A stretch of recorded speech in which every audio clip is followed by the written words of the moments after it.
Welcome to the Revel Podcast, episode number 45. Today we're going to be talking about the blame game. So I had this thought that the other day you had your computer hooked up in my room and you leave computers on. That's just what you do. Yeah, it is. That is accurate. And there was a thought in my head. I was like, okay, I'm just going to turn this off because I need to do something. And if she didn't save, then that'll just teach her a lesson. And that was the first thing that popped in my mind. I was like, no. First of all, that's a crappy thing to do to your mom. It is a crappy thing, especially if you know how I am.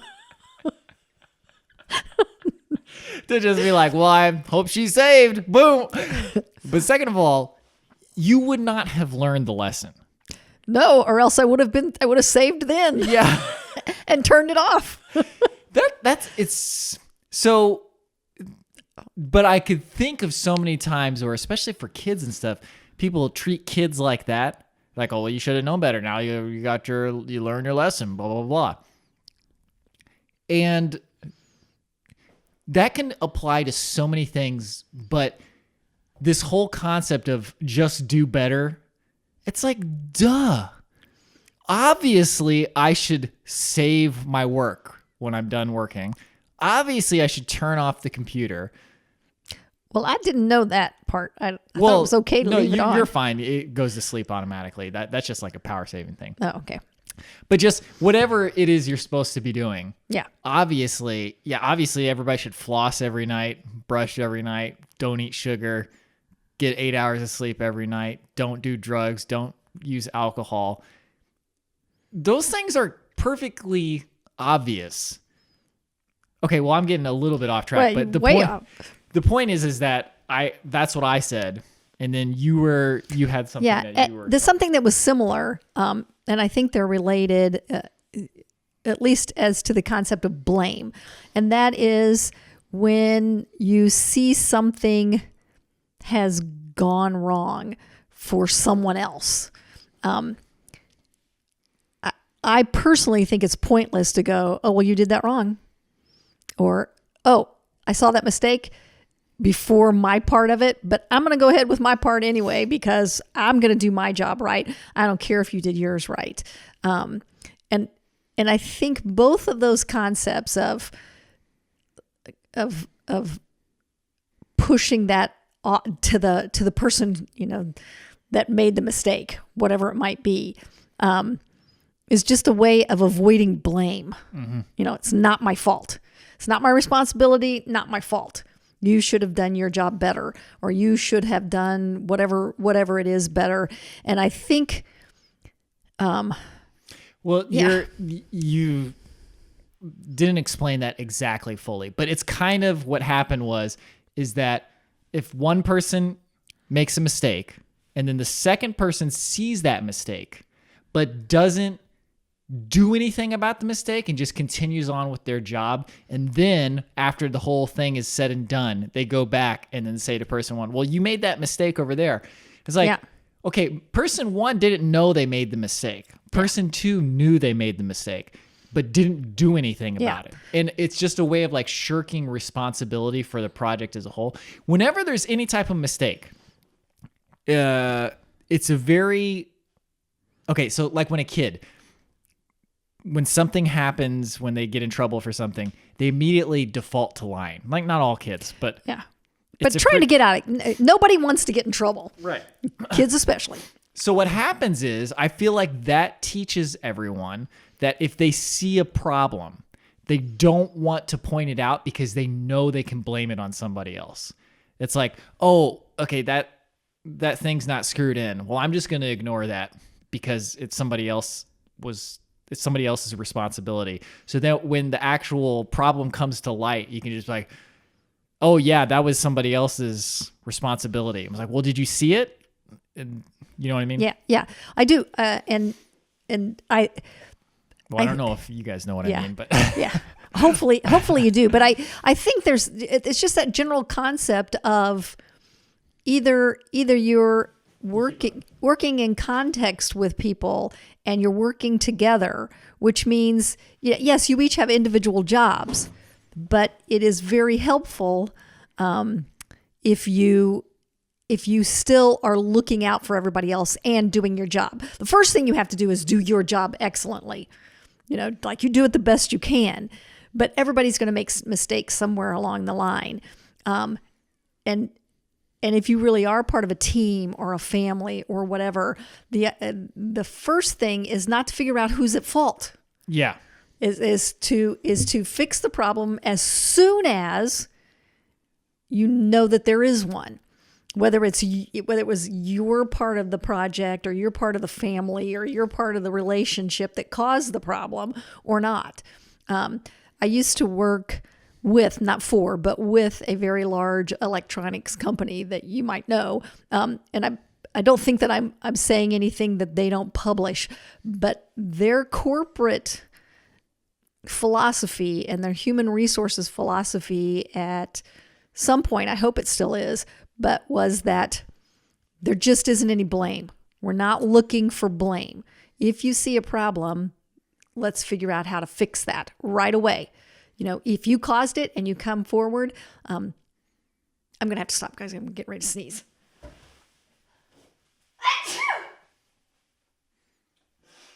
Oh my God, today. That was weird.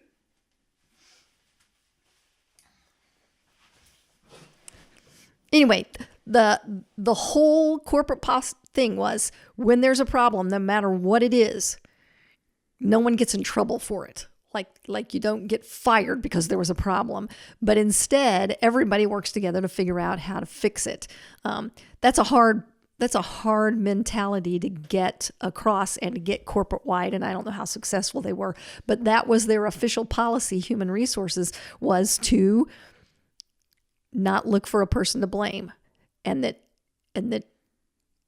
of course, if you were the one that caused the problem, maybe you need some training or whatever. And if it happens multiple times, then obviously then it's an issue. But as to the problem that's happening, no one cares why it happened. Well, they care why it happened, but they don't care who. You're not looking for somebody to put the blame on. Mm-hmm. The kind of the corollary to that. And we talked about this a little bit when we were talking about doing this topic, is that sometimes it's not even a who's to blame. It's the ability to point out you did something wrong. There's some moral superiority kind of, well, I noticed that you didn't do this, or I noticed that you didn't do that, or don't forget to do this because you did that the last time, which done correctly can be very helpful. Done just to point out other people's mistakes, I think is not helpful at all. Okay, here's an interesting thing. I'm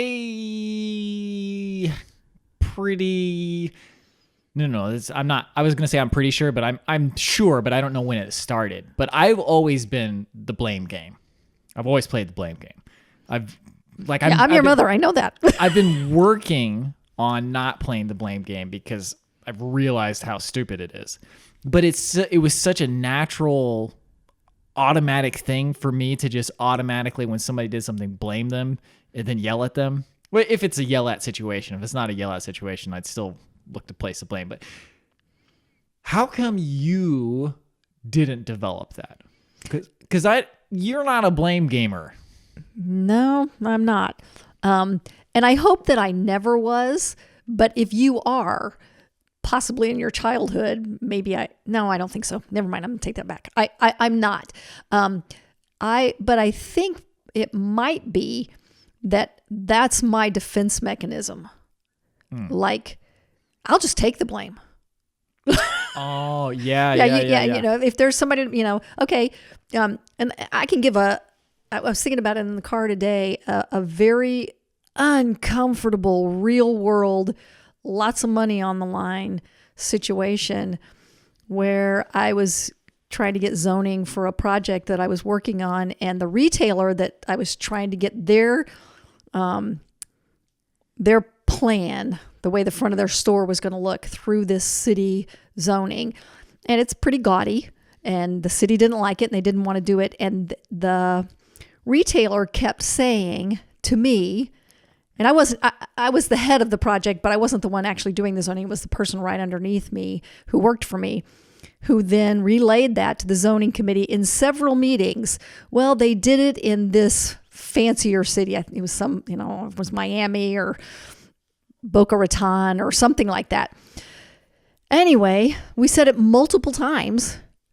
It turns out that other city didn't approve it. They modified it in that city and were refusing to do it in this Indiana city where we were trying to get zoning. And the city council, in the middle of a meeting, looked at me and said, "It isn't true.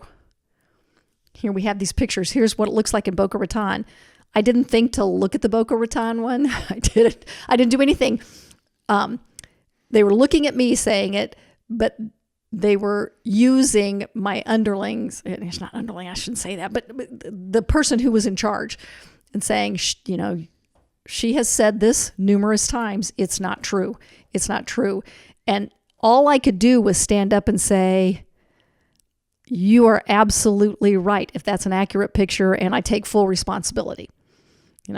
I'm not the one who said it. So, okay. But my point is, yeah, there were bad things done along the way. Didn't know, but that you were asking me why I'm not the blame game person. There's no point in saying, well, it wasn't my responsibility to look. It was the person who, but I'm the head of the department. I always go to those meetings. I should have coached that person better. I don't know. Or maybe I had no blame at all.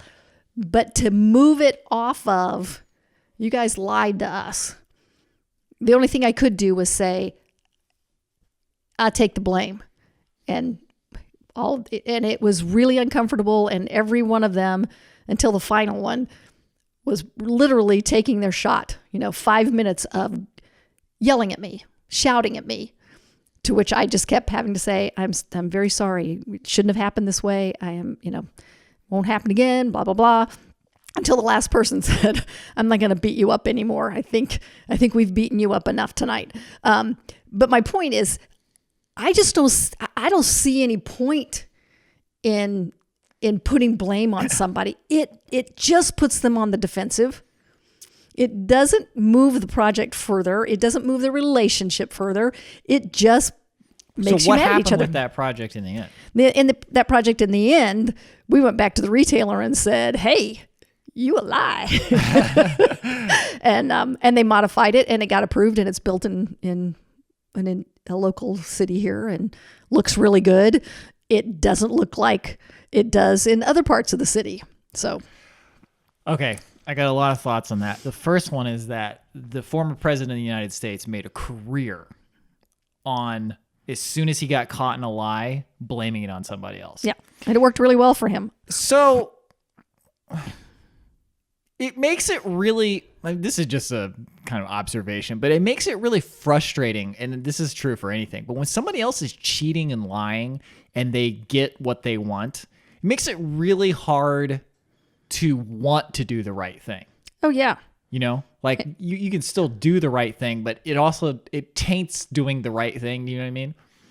Yeah, no, I don't understand that part. It means like you did the right thing and okay, I'm sitting here eating my ramen noodles for 50 cents and all these liars and cheaters are getting rich off of lying and cheating.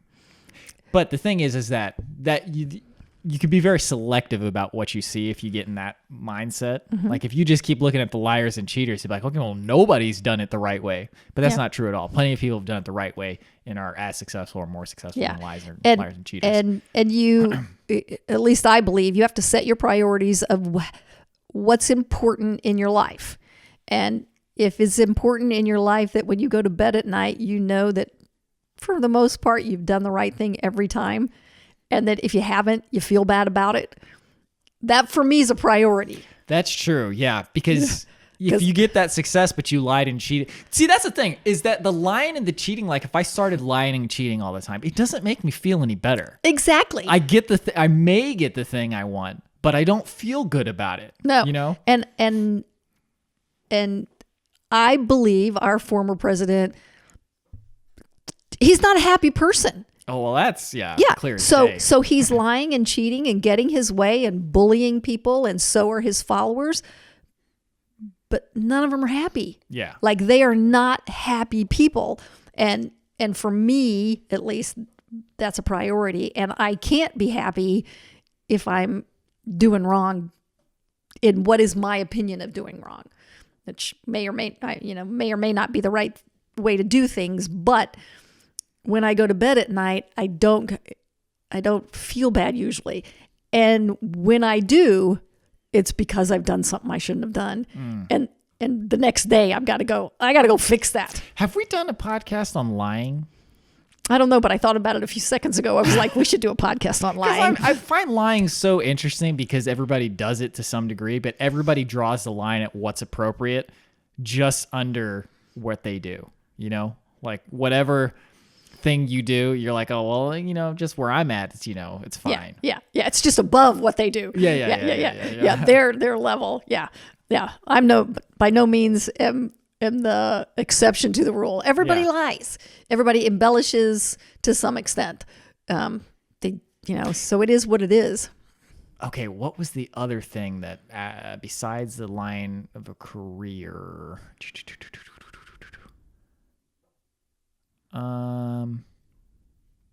Okay, well, I guess maybe that was just kind of it. It was just that you, because of your personality type or whatever traumas you've experienced in your life, you default to taking the blame for something. Yeah, I do. In fact, someone said to me today, "You could stop falling on under the bus now," or falling on the sword. And it was a very simple thing. Was just that I was trying to figure out the schedule and I couldn't figure out a place who to put on this one day. And I was like, okay, fine, I'll do it. And somebody else went, no, that's not appropriate. Yeah. Don't do that. So, earlier I was getting the jumper cables for you, and on the way out, I gashed my leg. I don't know. He's pretty bad, actually. I haven't seen it, but I heard the yell. The first thing that you said was sorry. Well, I was sorry. If I hadn't sent you out there to look for the jumper cables, That's true. You wouldn't have hurt your leg. That's true. But you would do that no matter. I mean, maybe it's a little different because I'm your son. Yeah. So if I hurt myself at all, and you immediately find some way to make it your fault. No. It's not just you. Don't think you're special. No, and that's also a feminine thing. Women tend to apologize a lot more than men do. It's a lot easier for us to say we're sorry. Especially my generation and older of women. We're just taught, basically we're just taught to, like, if something went wrong, it's got to be your fault. Yeah. Or two things. One is that half of it. The other half of it is we are able to say we're sorry something happened, even when it isn't our fault. I'm sorry that happened to you. Doesn't mean it's my fault. Yeah. Although many people take it to mean that, like you two people come around the corner, you bump into each other. It's a man and a woman. A woman will more often say she's sorry, and depending on the personality of both of them, the other person might go, well, you should have watched where you were going, even though they were equally at fault, But do people still do that? What? I mean, I guess it depends on how. Let's say that you should have watched where you were going. Absolutely. Has that happened to you? Yeah, and not that long ago. What? Yeah. Okay, wait. At a grocery store, I came around and we both kind of bumped our carts, and I was like, "Oh, I'm sorry." And he's like, "Well, if you'd look before you go," I was like, "Oh man, but maybe you could look before you go." I didn't say it's what I thought, but that's a good example. Would that have solved anything for me to say that back? Would it? And it certainly wouldn't have made me feel any better. I would have just felt like I was just being as stupid as him. Okay, well, this brings us to a little insight, because in my head, I was thinking, oh man, you should talk back. But I know that talking back is not something that I'm prone to do in person. Although, I've gotten more talk backy. I was coming down this road over here, and there was a tree down. Well, actually, I didn't know what had happened, okay? There was a car at the very end of the street, there was a cone. This is the only entrance to the street. You could go way around and go to the other side, but I didn't want to because there was just one cone in the middle of the road, and I was like, okay, it's maybe just like caution. It wasn't like blocking the way. So I drove up, and turns out the car was a unmarked police officer. And then I went up. I was like, oh yeah, so why is that cone out there? He's like, well, I was trying to get you to not or come down this street because there's a tree on top of a power line. And I was like, well, I didn't know that. You just put the cone down there. Like, I talked back to him. I was like, no, I'm not taking this. You didn't make this clear. Like, I was really kind of mad, which we can get into that in a second. But I was like talking back to him because I was like, dude, this is good for you. Well, see, is it good for me though? Because, well, I felt good about it and I didn't feel bad at all about it. Because he gave me like this attitude, like I should have known what was going on. I was like, dude, there was a cone in the middle of the street. Yeah, he could have just pulled his car across the street. He was at the end of the street. It didn't make any sense. I was like, this doesn't look like, and your car was unmarked. It wasn't a police officer car. So actually, maybe I was justified in that. You definitely were justified. Okay, but the talking back. Yeah, so maybe I talk back more now. Anyway, but so we were talking about my grocery cart incident, where the guy was like, okay, right. Yeah. So the thought is immediately like what first came to my mind was like, okay, let's divvy out the blame and get the fairness going. That's it's exactly right. Yeah. Yeah. But how come? So what's like the actual proper protocol? Because you guys are both at fault. This dude's acting like it's your fault. Yeah. But now he's going to go the rest of his life walking around bumping his cart into people thinking that it's their fault. So you think he would have learned the lesson if I had said, man, maybe. You need to look too. Maybe if you said, okay, look, you say, okay, I understand that you think that I wasn't looking. Let's put yourself in my shoes. We were both coming around the corner at the same time. Like maybe this is not worth it to have a conversation, but maybe it is because maybe this dude actually just has no empathy for other people and can't understand how other people like vision works. Yeah. Like just because you suddenly got bumped into and are surprised doesn't mean that you know what I mean? Yeah. So maybe you could have explained to him. I don't know. This is just thinking out loud. Yeah, I could have. I also now that I have days to think about it, I could have said something funny like, "Oh darn, I couldn't see through that corner." I'm guessing you could or something. But at the moment when he said it, I just went, I was like, well, no harm done, and I moved on. Yeah. And until today I hadn't really thought about it again. Because I think that is a better way to live for your own well-being, especially if it's somebody you're never going to see again. Yeah. Yeah. If this were, if it maybe that's the if it were somebody in my tribe, I would have felt comfortable or obligated even to go, oh, wait a minute. Yeah. But just some total stranger, I don't need the stress of worrying about some stranger, what some stranger that I'm never going to see again says to me in the grocery store. Yeah. And for all I know, that person had just gotten a call from his wife saying, I hate your guts and I'm leaving you for another man. Who knows what that guy's life was? That's, for me, de-escalating things is the least stressful, the most peaceful way I can live my life. I've gotten over the years, I used to kind of avoid confrontation. Now I love confrontation because I can do it in a non-aggressive or defensive way. There was some author or just person who was just talking about lying, and they were saying that it felt really good to be able to try to tell the truth as best you can, because when you actually tell the truth in a situation where you want to get out of, like he kept getting invited to this dinner party and he wanted to tell the person, I don't want to be friends with you. And he found a way to like softly deliver that. And he felt like he was doing like some mental judo or jujitsu or something. And it was like really proud of his ability to get the outcome he wanted without having to lie. Yeah. Yeah. I think I think we've gotten so used to watching others, watching TV and movies where people, it's part of the plot line is that you tell a lie and it causes problems down the road and it's humorous. It escalates, yeah, but it's really how we've learned to live our lives, except for it's not funny. Yeah. It's not funny in real life, that's for sure. Especially if you get caught in it. Yeah. So I'm thinking about all my big lies now. I hope I never get caught. So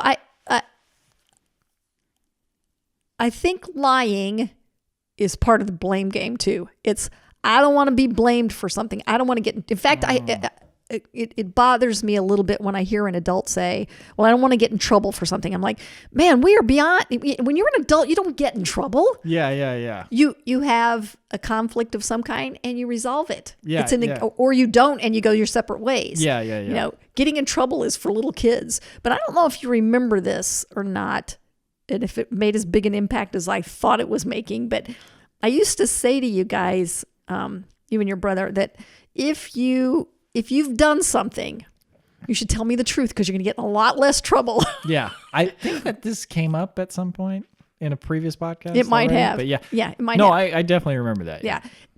And I think that's true. And it's sort of that, like, the truth shall set you free is accurate.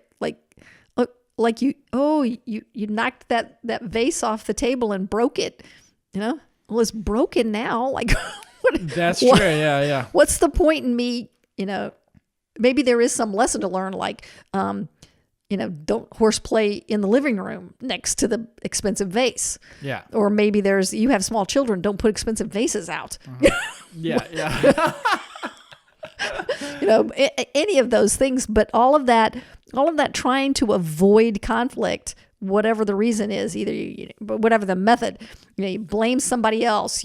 Not my responsibility. Oh, that didn't happen. Yeah. I didn't do that. Yeah. I don't know what you're talking about. Yeah. It wasn't me. It's like that song. The guy's girlfriend catches him having sex in the bathroom, and he's like, "It wasn't me."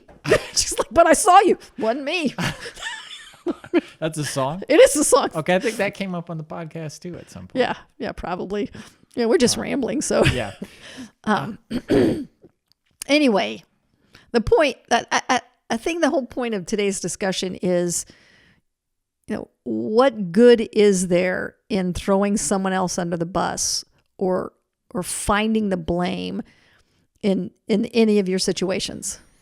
Like, you know, at the grocery store, wasn't it better to just back off? Like, you know, move your carts away from each other. Yeah. You know, nobody's hurt. Just move on. In a relationship, like a personal relationship, in a family or a couple or friends, I think that is the time that you have to be as honest as you can all the time, just because the relationship is built on your communications. That's really all there is to a relationship, is the way you communicate with one another. And if you can't say, "Oh, I don't like that," you know, or "I don't want to do that." And I know this has come up in the podcast before, but one of my friends who is a genius, I learned it from her. I called her once. I said, "Oh, we're going to go do this. Do you want to do that?" And she said, "God, I really don't enjoy doing that, but have fun." Like, yes. I was like, wow, you can say that. You don't have to say you're busy.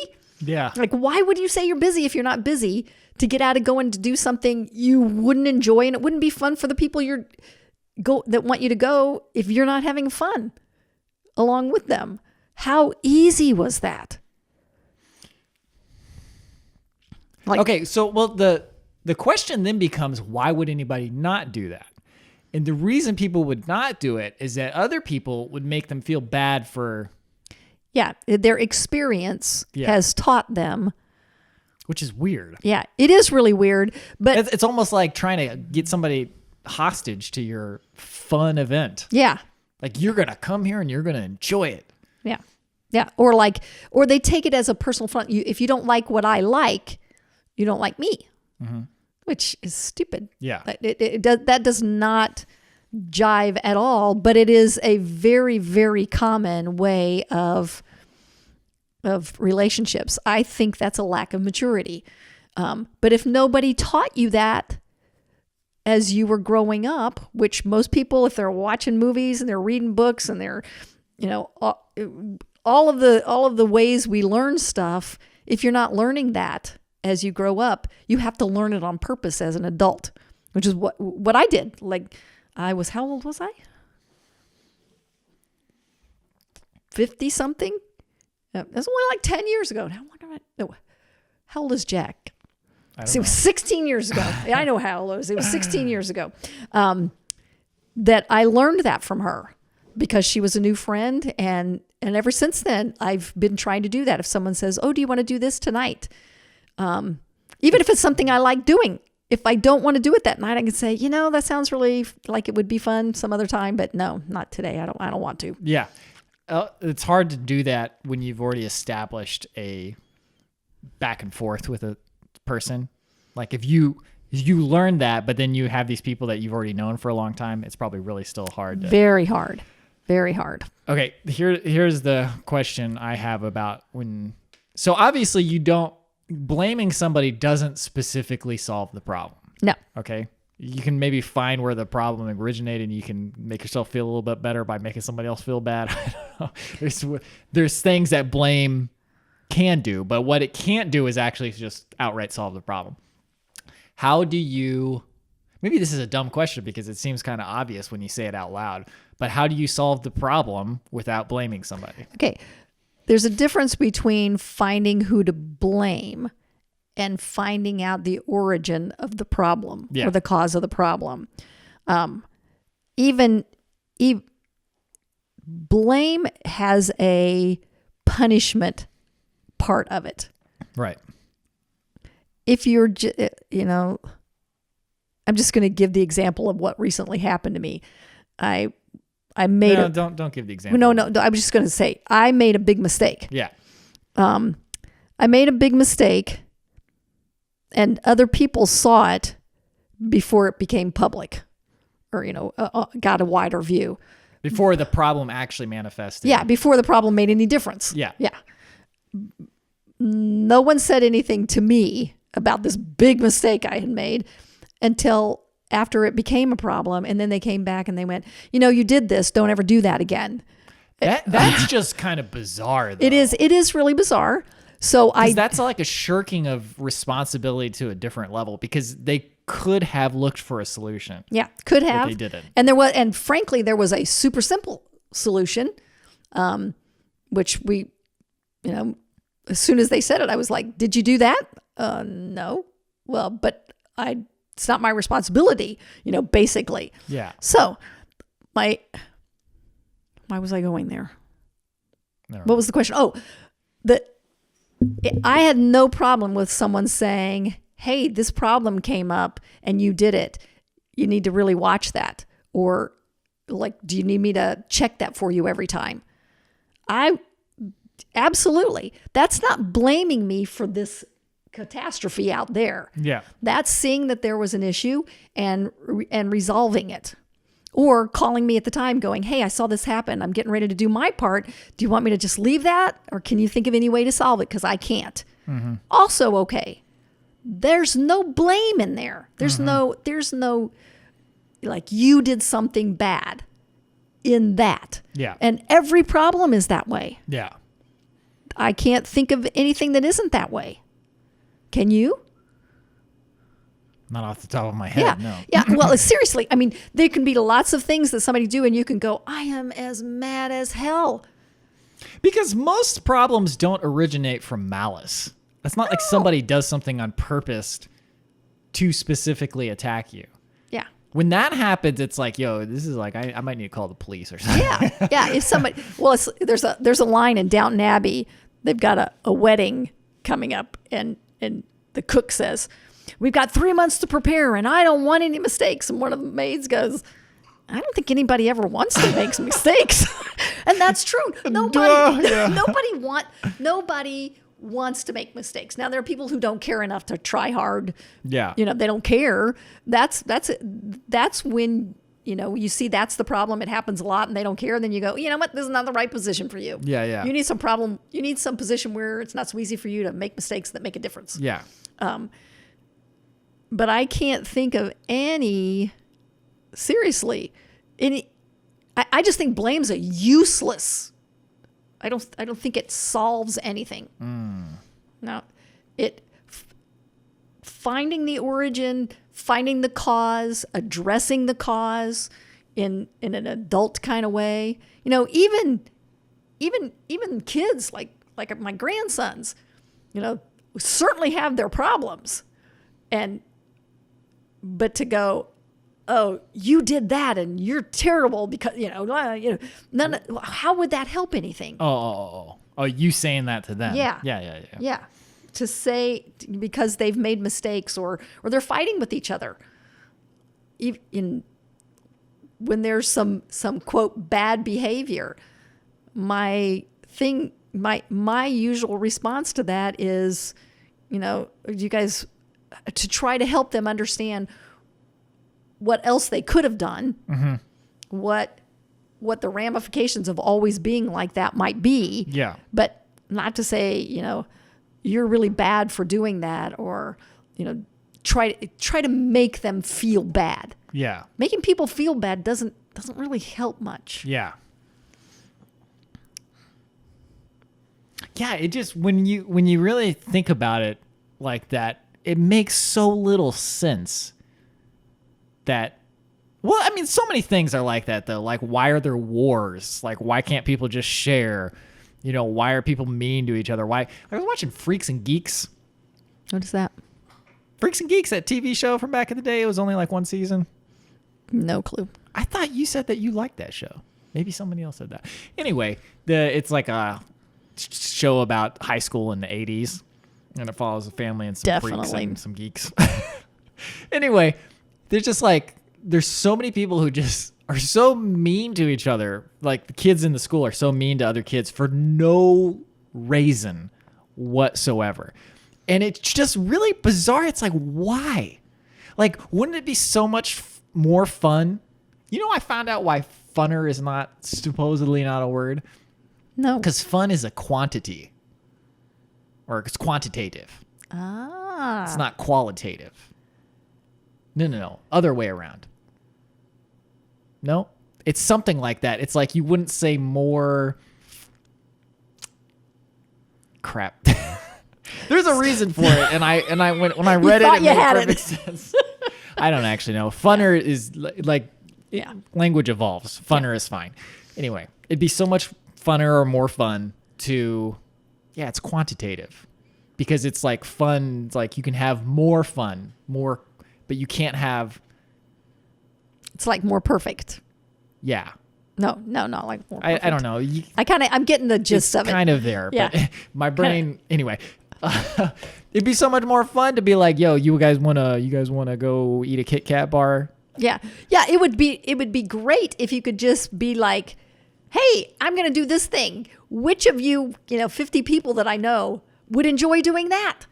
And don't feel bad if you don't feel bad. We're not going to leave you out of the next thing. It's a protective thing. It's gotta be. Yeah, it is. It's, when you bully someone else, it's because of some insecurity here. When you recruit people to your side, like somebody does something that you think is bad, then you tell everybody, like, weren't they bad? They're so mean. I'm blaming them. Let me get everybody that I can into my side, because then I feel more secure in my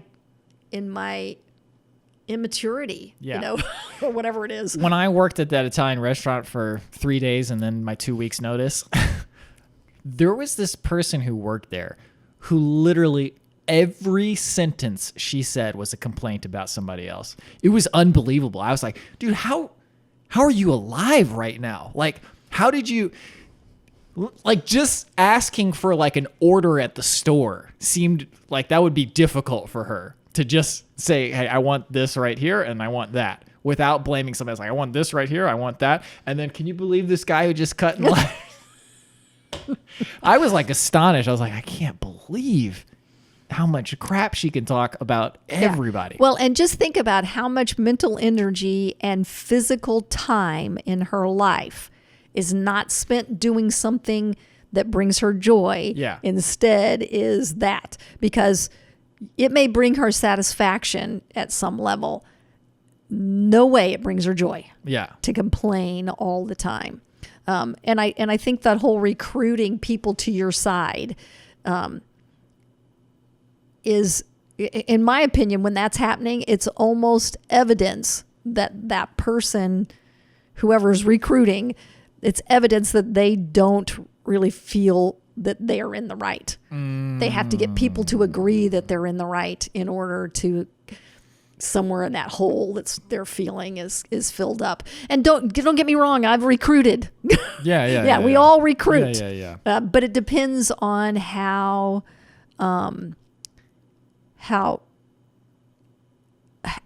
it depends on the situation, but it depends on how you feel the value of being right in that situation is. Because you don't always have to be right. You don't have to always be wrong either. You can just, this is a fact. Boy, I am lecturing today. I just realized I am so sorry. You're not even hardly getting to say anything. It's fine. Things just are what they are. And you can interpret them however you want to. Yeah. So that whole idea of figuring out who's right and wrong, when, for heaven's sakes, in the long term, we don't know anyway. Like X happens today, it feels really bad, and a month from now, B happens, and you go, oh, I'm so glad X happened because I couldn't take advantage of B. That is true. Really bad things can lead to really good things. So it's not entirely helpful to just dwell on the bad thing happening. Especially if it's already happened, you just be like, yo, okay, well, that's not great, but let's try to prevent that in the future, because we can't predict the future. So we can't predict automatically that this bad thing is going to lead to a good thing. So it's not like you just let it slide. Yeah. But you also don't have to dwell on it so much that you're... Yeah. And just try to take the long view on a lot of things. When I'm talking about this, I want to make really clear, I'm not talking about childhood trauma or the really horrible things. We're just talking about your day-to-day life. Yeah. And there's a million counterexamples to anything we ever say. Well, yeah. So let me just make sure that we're clear about that. Some things happen to you, and it doesn't matter, or you have depression. No amount of get over it's gonna get you over it. So we want to make sure we're clear on that. But as you make your decisions to live, well, first of all, if you make a decision to live an intentional life, like I want my life to be, and not what you do for a living or where you live or how much money you make, but I want my life to be about joy, or I want my life to be about good, honest, healthy relationships, then the only way to do that is to get rid of or start training yourself to figure out what's really important and what is worth talking back. Yeah. I'm going to be using this now from now on, my grocery carts, but is it worth it? And even with people that you have a long-term relationship with, they can get better even if you're the only one making changes. And it doesn't mean just acquiescing to the relationships that just takes a lot longer. Where you can learn to confront those things with a little more grace.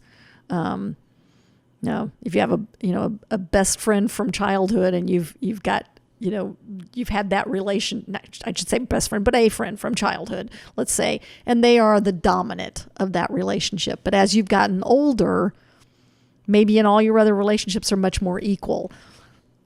Dealing with that person is going to be a lot harder to go, oh, this is how I behave now. I don't just go, oh, I'm sorry, you're right. I don't go, oh, well, we'll just do whatever you want to do. Because in the past, maybe if I'm trying to think of a real world example, but it's the decision of whether you think blame and guilt. Because when you blame someone, you want them to feel guilty. You want them to feel bad. Yeah. Why do you want that person to feel bad? I personally, and I'm trying to do this in my work environment, someone makes a mistake, I want to help them be better at what they do. Mm-hmm. Like, I don't want you to feel bad that you made this mistake. Let's say, hooray, you did. Now we know there's this problem that we can fix. Mm-hmm. And then you don't have to feel bad because you're making mistakes. Instead of, I want you to feel guilty. I want you to feel bad because you did that, which is something I said a few days ago. Now I have to go and fix, but I'll tell you later. I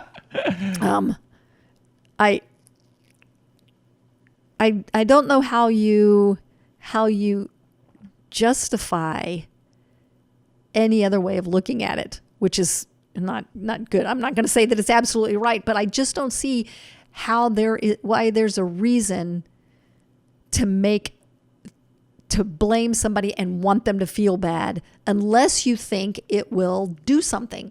Okay, Yeah, maybe there are one cases. instance is where people don't feel bad and they should feel bad. Yeah.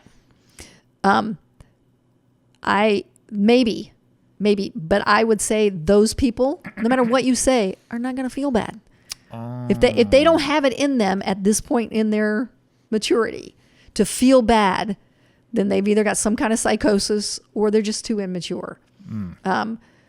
I personally think those people are the ones that need us to not to them, but for ourselves to go, I feel really bad. I feel that way for our former president.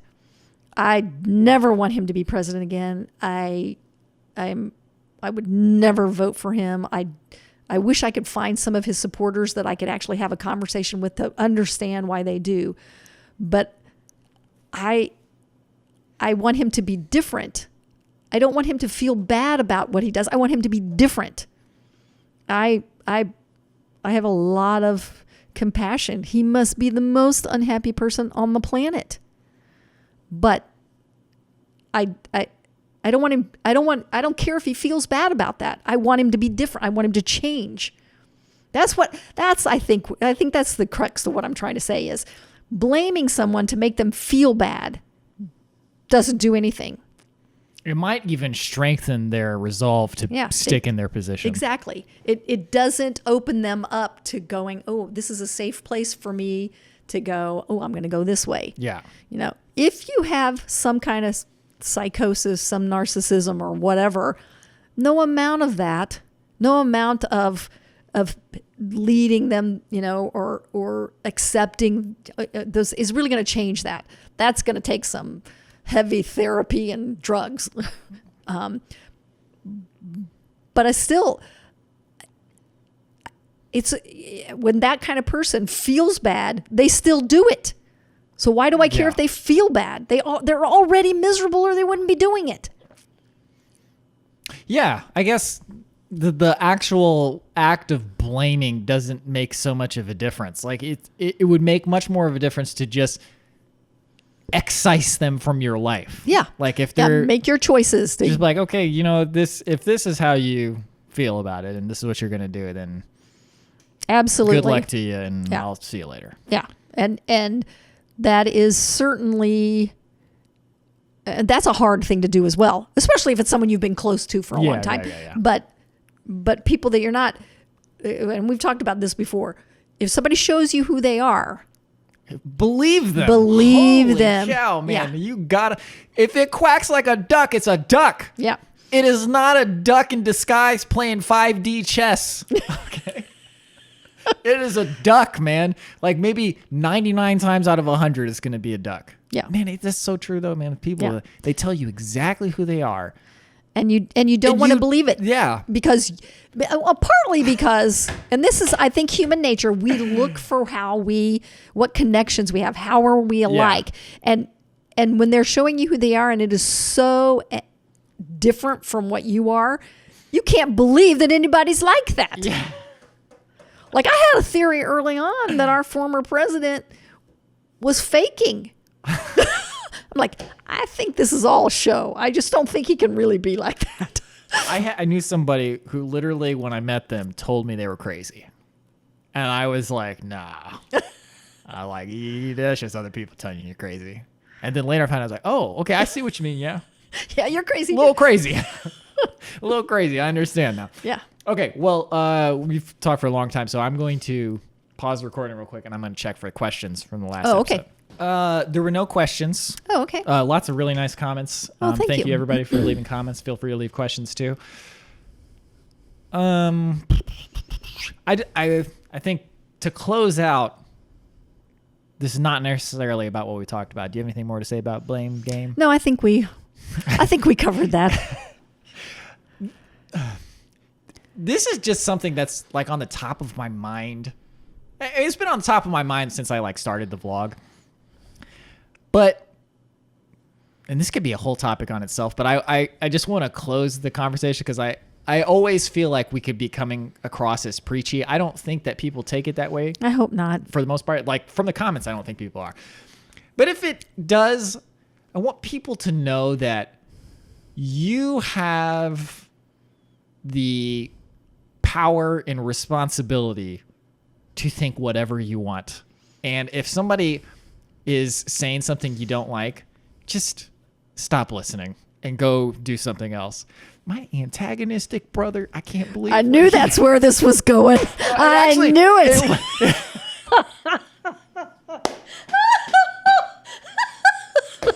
I knew you were going to talk about it that actually today. wasn't, but when I said it, I was like, oh, right, he did that. I won't relitigate that whole thing, but my brother, man, he knows how, he's got those buttons installed in me, and so every now and then he just walks up and goes, boop! But the other thing is that when you want to criticize somebody online, think for a second that maybe they agree with you, okay? Like, if you're ever like, man, you're just an idiot, or like, that's stupid, maybe they were thinking the same thing, and they're like, man, that is stupid, even before you said anything. Or like, maybe they're working on something. You know what I mean? Like, I don't know. This is like a whole different topic. Yeah, I was going to say this is we should talk about that though, because I think it's a little bit related to this. It is kind of, yeah, because maybe when you're blaming somebody, when you're maybe they felt bad about it already and they thought they were an idiot. You know? Yeah. Well, of course, like the instance that I was talking about, that big mistake that I made. Of course, I felt bad. Yeah. Like, well, it was a big mistake and it was stupid. I know how I made it. I there's no justification for it. I know exactly how it happened. That won't happen again. I'm fairly certain. Mm-hmm. And if it does, then I'm really stupid because 10 people have offered to proofread for me. But it's just that idea of doing something to somebody that's down. Like, we offer what we're doing just because we find it fun to talk to each other, and it has helped both of our lives, I think. Yeah. For us to have conversations about these kinds of things. And we've had viewers and others that have joined in our conversations live find them helpful. Doesn't make it right. It just makes it one set of things. If it's not helpful to you, then you're not obligated to keep listening. Yeah. And if there's something that you really feel like we've really done wrong, but I don't think like, if we say something that's just not true, I don't think there's any problem with somebody saying that. Like, hey, do you want to check that? Yeah. Or however they say it, we should be able to be adult enough to read it, but to just I think you guys are full of crap. Okay. Yeah. Nobody said that. I don't even know why I brought this up. Oh, okay. I think I just saw the feedback, and whenever I'm reading comments, I'm scared that I'm going to read a comment that somebody's just be like it's literally, sometimes I'm scrolling through, I'm like, that's why I don't read comments anymore, because I have to throw out the baby with the bathwater. I can't read the good comments if there's a bad one too. Which, I mean, I could work on that, but also I feel like people are getting the same amount out of my stuff whether I respond to comments or not. Like, I don't think that adds too much to it when I not for these is a little bit different, but like my regular vlogs and stuff. Well, if you get a lot of comments, you would spend your whole life responding to comments. That's too. true. Yeah. Yeah. At some point, there's just too many of them, and it Yeah. just becomes noise. But Yeah. speaking of just not listening to or not, like ignoring stuff that you don't agree with or don't like, it was a little different because like I want to never have to talk about this guy again. You know who I'm talking about. Everybody knows who I'm talking about, who I'm referring to. Voldemort.